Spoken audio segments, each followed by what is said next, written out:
Tu te lèves fatigué et pas juste un petit peu, t'es, comme j'aime bien dire, fatigué jusqu'à dans les os. À peine t'as mis le pied par terre, t'es encore épuisé de ta nuit. Tu as le ventre gonflé encore et encore. T'as pourtant pas mangé grand-chose hier soir. Tu fais attention, t'as essayé vraiment tout, que ce soit les régimes, le sport intensif, les compléments alimentaires. T'as arrêté le gluten pendant 15 jours, un mois, t'as fait du jeûne intermittent et pourtant ton corps, il est là encore à résister depuis des mois, voire des années.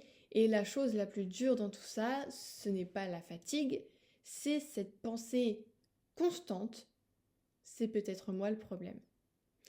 Et j'ai envie de te dire que moi aussi j'ai eu cette pensée-là, mais non. Le problème, c'est que personne t'a expliqué ce qui se passe vraiment dans ton corps. Et c'est exactement ce qu'on va faire ensemble aujourd'hui. Je m'appelle Florine, je suis coach spécialisée dans l'inflammation, les hormones et le système nerveux. Et dans cette vidéo, je vais t'expliquer pourquoi ton corps il reste dans cette inflammation, même quand tu fais tous les efforts possibles du monde et surtout que tu peux vraiment faire tout le nécessaire pour que ça change.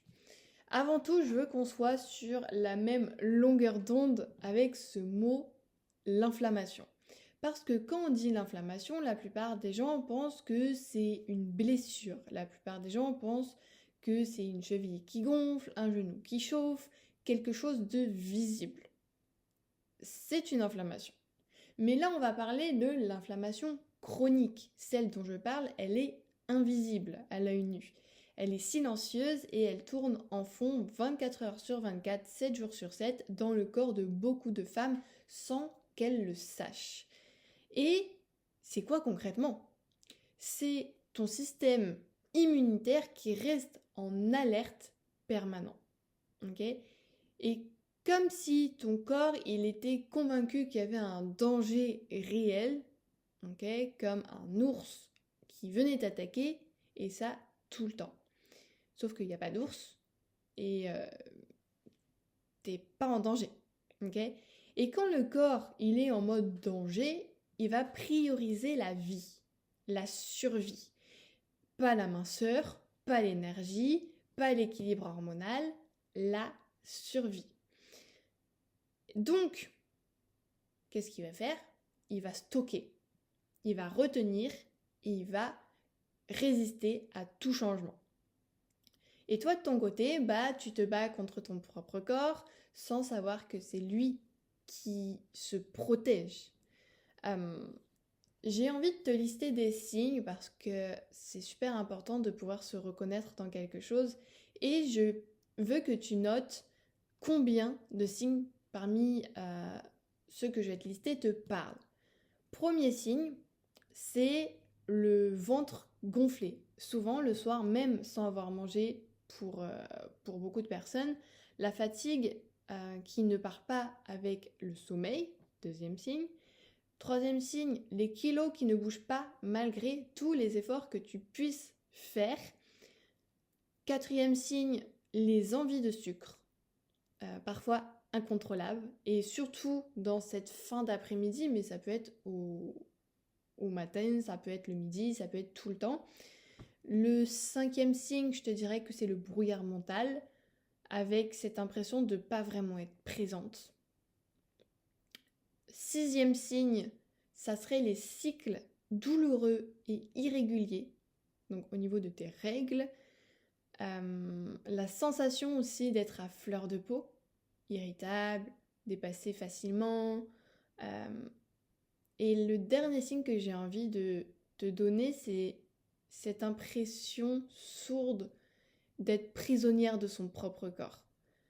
De pas reconnaître son propre corps, de se dire plus je suis loin du miroir, mieux je me porte, je n'arrive pas à regarder mon corps, même ne serait-ce mon visage, je fais mon soin, ma skincare, peu importe, et je dis au revoir au miroir ensuite. Voilà, il y a 7 signes je crois, si j'ai bien tout dit, si j'ai bien tout compté. Et si tu as coché 3 signes ou plus, c'est pas une coïncidence, c'est que ton corps te parle. Okay, Et la plupart du temps, quand j'en parle avec les personnes, enfin les femmes que j'accompagne, elles me disent non mais je pensais que c'était juste du stress. Ou alors ah bah je pensais que c'était normal à mon âge. Non.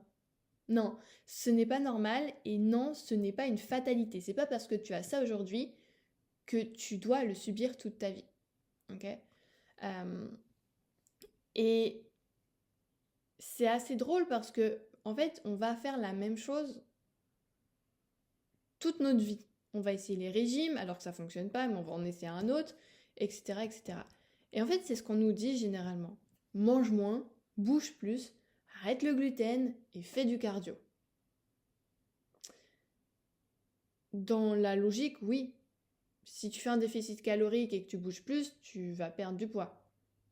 Si tu arrêtes le gluten, surtout qu'il est hyper transformé de plus en plus avec les années qui passent, ça va améliorer ta santé intestinale. Le cardio, ça va faire du bien à ton cœur. Mais c'est pas parce que tu vas faire tout ça que tu vas perdre du poids obligatoirement et que ton sommeil va revenir. Et je dis pas que l'alimentation c'est pas important, ok? Ça, c'est un sujet où on y reviendra ensemble. Mais si ton corps il est en inflammation chronique en mode survie permanent et qu'il y a un bouton rouge qui clignote 24 heures sur 24, ces méthodes-là, elles vont pas marcher pour toi. Ou elles vont marcher 2 semaines et ensuite, il y a tout qui va s'arrêter et tu vas reprendre tous tes kilos et peut-être même avec intérêt. Pourquoi ? Parce que ces méthodes-là, elles ne s'attaquent pas aux symptômes, elles ne s'attaquent pas à la source. La vraie source de l'inflammation chronique chez la majorité des femmes que j'accompagne, c'est ça. Premier point, le système nerveux en mode survie. Quand tu as un stress chronique, même un stress de fond, celui que tu as normalisé, comme on peut dire, ton corps il va produire du cortisol en permanence. Alors le cortisol, on en crée tous, surtout le matin. Okay, c'est pour ça que le matin, généralement, on peut bondir du lit. Et au fur et à mesure de la journée qui passe, le cortisol baisse. Mais là, en fait, quand tu es en mode survie, le cortisol, il est en excès et c'est ça qui va créer aussi de l'inflammation. Point. Okay, il n'y a aucun régime qui peut contrecarrer ce système nerveux saturé. Le deuxième point, je dirais que c'est le microbiote déséquilibré. Ton intestin, c'est le chef d'orchestre de ton système immunitaire. Et on peut dire même que c'est le deuxième cerveau. Okay, tu as le premier ici dans ta tête et tu as le deuxième au niveau du ventre. Et quand il est en diabiose, ça veut dire que tu as trop de mauvaises bactéries et pas assez de bonnes. Il va envoyer des signaux inflammatoires en continu. Et c'est là que les ballonnements, la digestion lente, les envies de sucre, les constipations, plein de choses, en fait, prennent leur source. Deuxième point. Le troisième point, ça va être tout ce qui est perturbateur endocrinien. Là, il y en a plein. Même moi, aujourd'hui, je fais le nécessaire pour en avoir de moins en moins dans mon quotidien. Et ce sont des substances, en fait, qui sont présentes dans les cosmétiques, les plastiques, l'alimentation, les vêtements, qui imitent tes hormones, en fait, et foutent le bordel pas possible dans ton équilibre hormonal. Et ça, là, personne n'en parle assez. Pourtant, c'est ce qui alimente ton inflammation en silence. Donc, si tu arrives à te maquiller un petit peu moins souvent ou alors que tu aies des choses clean, okay, que ce soit les cosmétiques, que ce soit des culottes, que ce soit des vêtements, plus tu vas aller vers, par exemple, tout ce qui est coton, satin, mieux ça sera. Okay. Bon, bien sûr, tu ne mettras pas de coton sur ton visage pour ton maquillage, mais il y a aussi des choses qui sont clean par rapport à ça. Le quatrième point, je te dirais que c'est l'alimentation ultra, ultra transformé. C'est pas le gluten en soi, ok? Le gluten, ça n'a jamais été un ennemi. C'est pas non plus les glucides, parce qu'il en faut, mais les produits industriels, les huiles raffinées, les additifs, qui, eux, irritent ton intestin et entretiennent l'état inflammatoire. Ok? C'est ça le principal ennemi. Et la bonne nouvelle, c'est que ces 4 causes, elles sont tous adressables. Mais il faut s'y prendre dans le bon ordre. Et là, tu vas me dire, ok, mais je commence par quoi en fait? Voilà. Et je vais te donner la réponse. Et j'ai envie de te donner vraiment les leviers qui sont concrets, pas une liste de 40 choses à faire, ok? Juste 3 leviers dans l'ordre où ça a du sens.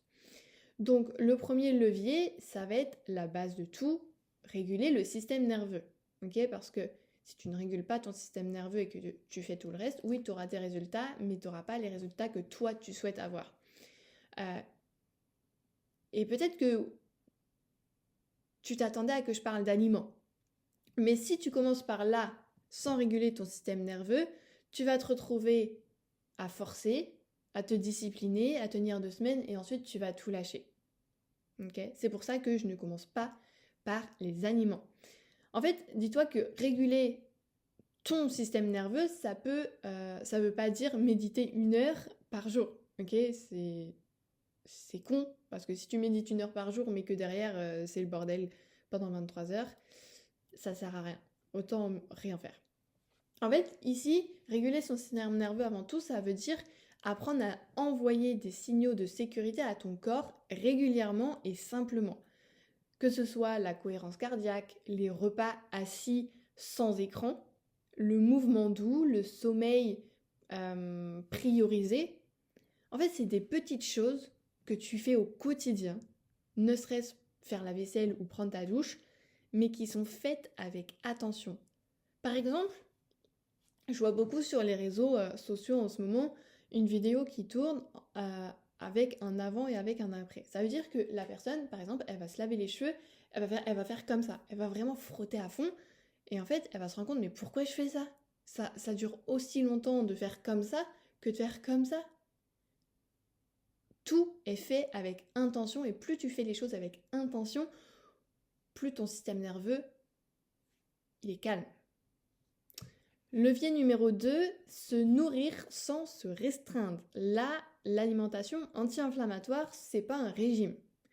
C'est pas une liste d'aliments interdits, c'est ajouter des légumes colorés, des oméga 3, des fibres pour le microbiote, des aliments fermentés, et c'est réduire progressivement ce qui irrite. Selon une personne ou une autre, ça va pouvoir changer. Pas parce que c'est interdit, mais parce que ton corps, il te remerciera. La différence entre je dois et j'ai envie de prendre soin de moi, elle change tous les résultats. Si tu dois changer ton alimentation, ça ne marchera pas. Si tu as envie de changer ton alimentation pour te respecter davantage et prendre soin de ton corps, là, ça marchera. Le levier numéro 3, ça va être de soutenir ton microbiote. Alors, qu'est-ce que c'est le microbiote? Comment est-ce que on peut le soutenir? Tu peux utiliser des probiotiques si tu as besoin, mais surtout les prébiotiques, c'est-à-dire de la nourriture avec des bonnes bactéries. Tu peux avoir des aliments tout prêts comme l'ail, la banane, le poireau, l'avoine, les artichauts, mais tu peux aussi avoir des gélules. Ok? Les gélules, ça existe, mais moi je suis du fait que si tu as une bonne alimentation, t'es pas obligé de prendre directement des pré- ou probiotiques ou même des compléments alimentaires. Alors que si, par exemple, toi tu fais l'inverse, tu manges de la merde, mais tu veux prendre des gélules, parce que honnêtement, ça j'en vois tous les jours, t'auras pas de résultat. Autant ne pas prendre de compléments alimentaires, mais bien manger. Okay? Là, tu pourras me remercier plus tard.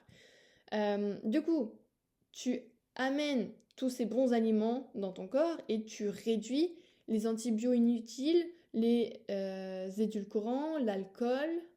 Enfin, du moins, tu peux toujours boire, hein, mais évite de boire régulièrement, tu vois. Genre, si t'es alcoolique, tu risques d'avoir des problèmes.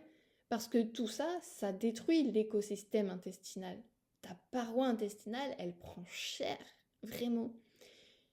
Et ces 3 leviers-là que je viens de te dire, ensemble, ça va créer le déverrouillage. Alors, c'est pas magique, ok?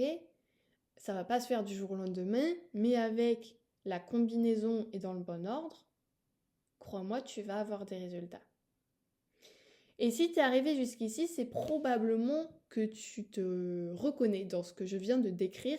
Et moi, je veux que tu saches une chose, c'est pas une question de volonté, ok? T'es pas feignante, t'es pas trop gourmande non plus, t'as pas raté je ne sais quel régime. En fait, dis-toi que c'est ton corps qui s'est juste mis en mode protection et personne ne lui a donné les bons signaux pour en sortir jusqu'à maintenant. Donc si tu as envie qu'on puisse regarder ça ensemble de plus près, de savoir ce qui se passe réellement dans ton corps, par où commencer, tu peux m'envoyer un message privé sur Instagram en DM. Je te mettrai mon Instagram dans la description. Et on fait un premier point ensemble, gratuitement, c'est sans engagement, juste pour voir ce que tu peux mettre en place. Ok ? Voilà, en tout cas, si tu as des questions, tu peux les écrire en commentaire ou directement en message privé et je serai ravie de pouvoir t'aider à y répondre. Allez, je te souhaite de passer une bonne journée. Ciao!